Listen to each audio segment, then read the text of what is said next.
So basically, what my job consists of, because my religion is truth, is telling a lot of people that they're believing lies. So this video is called, You've Inherited Lies.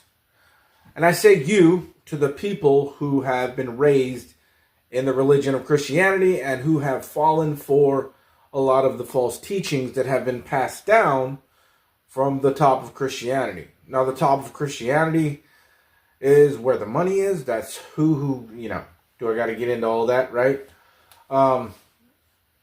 And the seminaries and all that stuff. So it's been passed down. So what you are inheriting is lies, deception, all over the place. So here we go. I want to show you one of the points that I was making in my last video about how Christ was cut off in the midst of Daniel's 70th week. And one pattern, one pattern that God did to show us that, is this. Now, in Passover is a 7-day feast, all right? There's 7 days in Passover, all right? You got the first day, right? You got the second day. That's the third day, fourth day, fifth day, sixth day, and seventh day. So you got 1 day, 2 day, 3 day, 4 day, 5 day, 6 day, 7 days in Passover, right? The number 7, the number of completion. And Jesus was cut off in the midst of the week, in the midst of Passover. So that would be right here. They put him on the cross in the midst of the 7 days of Passover, right in the middle. Now, what was one of the reasons that that's significant that God did that to show us something? What's he teaching us in the bigger spectrum? Well, we know that God turns days into years.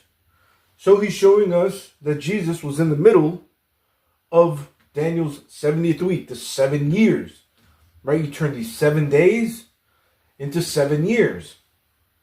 And they cut him off in the midst of the 7 years, just like they cut him off in the midst of the 7 days in Passover. That's one thing that God was showing us. This is what I've been trying to explain to you guys. Now, the idea of the whole Antichrist confirming a covenant and all this stuff, the Bible is about God's covenant with Israel.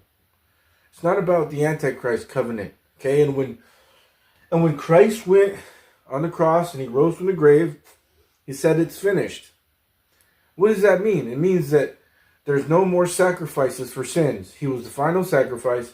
All of that was done away with. The oblations, just like in Daniel, it says that whoever signed the covenant or confirmed the covenant, they caused the sacrifices to cease. That's Jesus. Because in God's eyes, whether they were doing them after the cross or not, the animal sacrifices for sins or oblations in the temple and all this stuff, in God's eyes, it was finished. So none of that stuff counted afterwards. So some people were saying, well, they still sacrificed after. They still did oblations in the temple after Jesus. So he's not the one that caused the sacrifices to cease. But yeah, just because they did them, it doesn't mean that they counted. They didn't count for anything. Just like if they build some physical temple today and they start doing oblations and sacrifices, it doesn't mean it counts. It's all void. It's null and void. The cross makes it all null and void. So yes, Christ causes sacrifices to cease in God's eyes. Just because they did them after doesn't mean that they count. They didn't count for anything. They didn't count for anything. And so yes, Christ is the one who caused the sacrifices to cease. Somebody said that, you get a lot of things from a lot of people. Somebody doesn't like my attitude online, and so they say that I'm mean or something like that. Look, I'm probably one of the most reasonable people here online, because for some of the things I could get a lot more angry, but I don't, I don't. I try to treat everybody as if they're all different snowflakes, because we are, right? We're all different snowflakes, We all have different DNA. Every snowflake is different, right? Just like every person is different. Not the modern term snowflake. They use it for something else. Not like that. So that's prophetic. You got to think big. Like I said, man, to understand prophetically what's going on, to see the bigger picture, it's the golden spiral. It's the whirlwind, right? You start here, And you go up, and as you go up, you get to heaven and you get into the clouds, right? Well, when you turn to 7 days of Passover and look at it from the perspective of 7 years, he was cut off in the midst of the 7 years. Just like in Passover, he was cut off in the midst of the 7 days. We all see what God's showing us here? The bigger picture.